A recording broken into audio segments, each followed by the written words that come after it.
everybody. Welcome to Get to Business on Yes. Business Talk with your favorite business coaches, Monica, and this is Shemaiah. What's up, girl? Hi, boo. Yo, sis, we talked about products today, creating products. Matter of fact, we still creating products. Still creating products. What was your first product, Shemaiah? What was my girl? You know my first product. My first product was shoes. So Crown 31 was a boutique, y'all, back in the day. It was a shoe boutique. I think something. Your shoes really hurt my feet.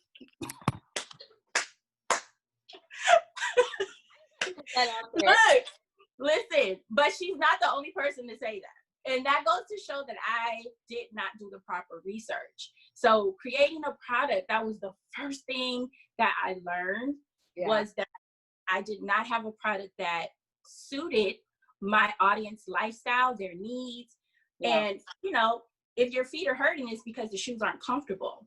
You know, this is a working woman. We're both working women, so we need comfortability.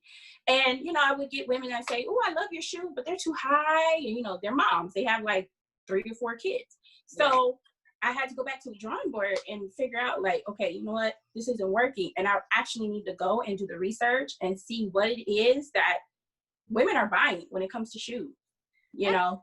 That's so good. I think I missed out on customer discovery too when I first started my business. I mean, customers. Did I say it? Talk about it. Dirty girl. This super 3-day transformational seminar was a t-shirt. It was just a t-shirt. Empowerment t-shirt. Oh, like 3 t-shirts. And I was like, ooh, I'm about to order more. I ordered like 100 t-shirts. Order 100. You only sold 3? Bro. You order another minimum? Like, oh, Lord. Just the lack thereof of, I didn't even know, like, what my t-shirts were doing, and no shade to anybody doing t-shirts. But in my case, I just felt like, oh, I'm gonna make a t-shirt for empowerment. How it was empowering women, I don't know. I couldn't but I just like, I'm gonna create a product. And I think that, if I had just sat and actually did the research that my customers needed and wanted, which obviously I know now, it would have been a whole different ball game. The t-shirts would have just been a piece of promotion leading back to the actual product or service. Right. Right. And can we also talk about premium-ish? Like, why are we coming out of the gate in business doing premium stuff? Like, why are we doing customizable boxes? Why are we doing customizable tissues? You talking about that? Why did I do that? No, let me tell you. Okay, so when I started my shoe business, I wanted white boxes. I wanted white boxes. I wanted this presentation of this sleek, cute little white box. And then boom, when you open it, you see all this rain shoe-tique stuff. And it's like, the logo bag, the logo tissue everywhere. And it was like, bro, you're not making all of that money. Okay. I know people are like, you should get cups, you should get pins, all this stuff. I'm like, do you understand? I'm trying to keep my costs low. I think that's so important to realize, like, create your minimal viable product, lady, like, period. Like, create what you need to meet the need of your audience so that you can get that traction, so you can create that profit. And then also cut your expenses down. You shouldn't have to increase your price all the time. Right. Because now you're making other people uncomfortable with buying your stuff because it's too high in the competitive market. Right. So when you think about, like, before you think about hiking up your prices, think about cutting your expenses. Because some things like tissue paper and extra design and premium stuff that you're not there yet, and that's okay. But you will grow to that. And so just give people what they need, because half the time people just want their problem solved. It doesn't need to be in a designer box. It doesn't. Right. If you're thing, minimum viable product, get the thing that they need done and created. Right. You also have to understand that when you are, coming out of the woodworks or coming out of the gate with premium stuff, you have to charge your clientele or your customer for that. And like Monica said, they just want the product.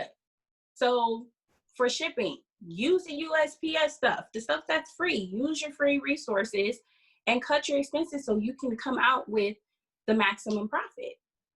Yeah, and I think that's good to note too. I don't know about you, Shemaiah, but when I started my business, I didn't know how to do like the basic sales formula, like sale price minus expenses equals profit, Yeah. and like calculating how much profit I'm making per year, Right. so that I can like do a forecast of like how And much you looking up like, where's my money? to break even, baby. I'm only making $2 per unit. right. I'm like serious, like we're Yeah. just seeing it, and I think we could be a little bit smarter, because then we're wasting money and we're wasting a lot of time. Not to say that all the mistakes we made was in vain, because obviously it served us, but you know, you want to be as efficient as possible, because let's be real, you got other shit to do as an entrepreneur. Right. Like building your business while selling, while marketing, you're doing everything. And if you can cut costs, you can reallocate that fund somewhere else where you actually really need it. And I think that was like my biggest lesson. Now, fast forward in life, I'm a business professor and all this other stuff and a coach. I'm like, oh yeah, wow, I didn't know none of this stuff. Yeah.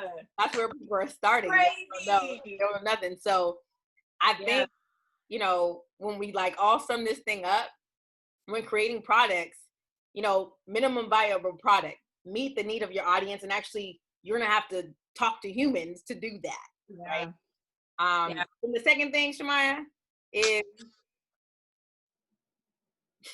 sorry, I threw that to you. Oh, I thought you froze. We're gonna keep this in there. The second thing, I threw that to you. I was like, wait, what? What's number two? Get it out. Okay, the second thing, I was just trying to get you to talk because I was like talking a lot. But so the first thing, really to sum this thing up, is make sure you just make the minimal viable product. Most customers don't care about packaging, all of that. I think Shemaiah, you was talking about how like the Kardashians gave you something in like just a regular box or something. Yeah. And I always tell my clients that as well. Look, even aesthetically, you don't have to have your logo on every part of a box. You don't have to have your logo tiled on tissue paper. People get it. They know who you are. And I always tell my clients, you get to that point when you need to extend your reach.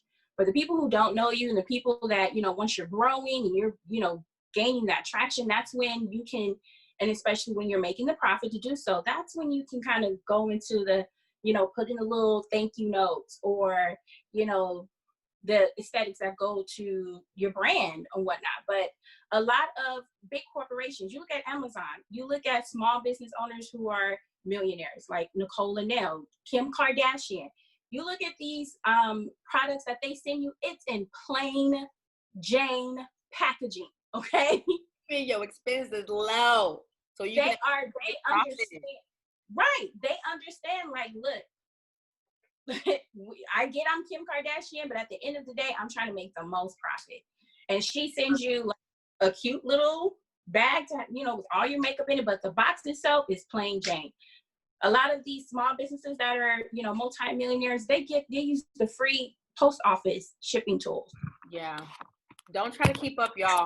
If you really bootstrap this thing, really bootstrap it, right? If you're coming from a place where you don't have a lot, do with what you have and create the traction, sell those things so you can bring that money back into the business so that it's churning.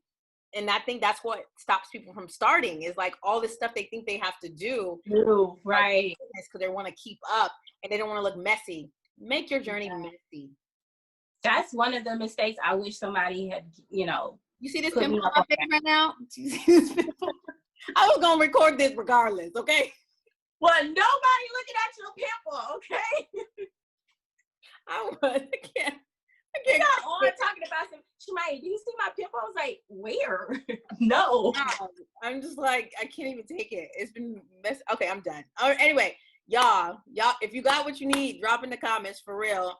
Yes. So, use our experiences to stop making mistakes and right. Money. Please, please. We're out here to help y'all. This is Get to Business. Make sure you follow me, Monica Stockhausen, and Shemaiah on Instagram. Our tags are below. And then we have our boot camp, our 120-minute boot camp, baby, helping entrepreneurs really get trying to go in 120 minutes. And we're giving you all the facts and all the hacks. So you can start right now, or you can scale where you are right now.